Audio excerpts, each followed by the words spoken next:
Okay, it's September 17th. This is my attempt to do a before video, I guess you would say, of the garden area. Okay, we're looking at our wood pile right now. Well, junk wood pile. It actually goes back up into these trees. You can't see it in there, but there's like a bunch of wood. We've actually started cutting some of that for firewood with not, if it's not rotted. Let's see if we can use it for firewood. But and then here we have just a brush pile that we're gonna burn as soon as we get some moisture. It's been a very dry year.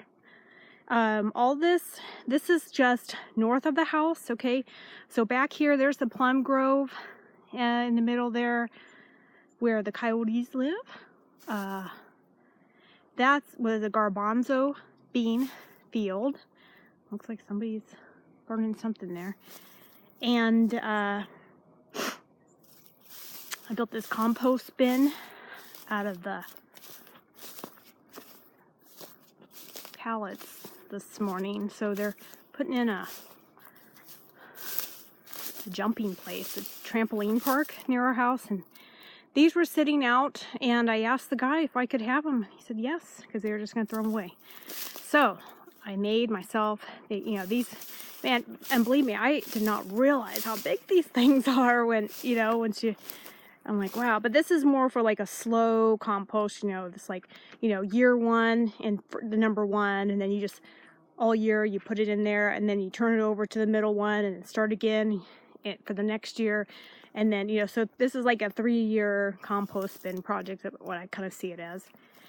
I have my little black compost bins up by the house that are enclosed and much hotter. They can make compost a lot faster.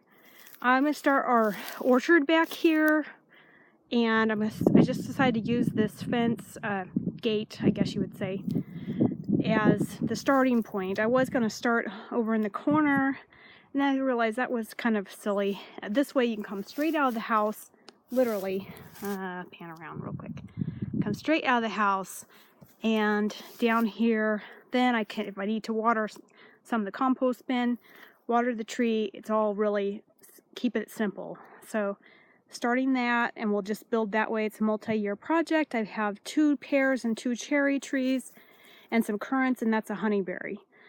Today I'm just planting the 1 tree. I can only do so much. So the brush pile back around here. So the voles are just crazy insane at this place, right? So I realize I'm going to have to do raised beds. Well, I have about 6 or 7 of these stock tanks out in our old barns.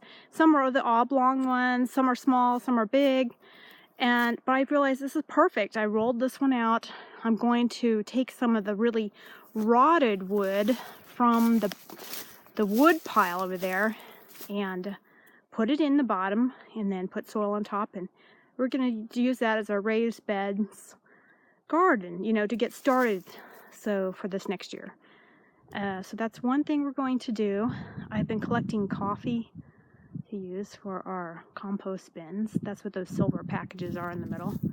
Trying to kill some grass on this little sloping hill here.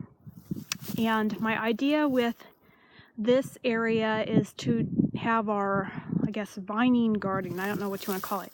But I'm going to bring out some of the hay bales and use them like the straw bale gardening.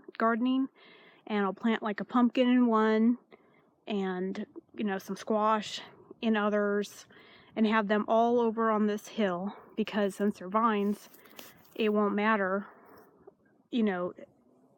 so much.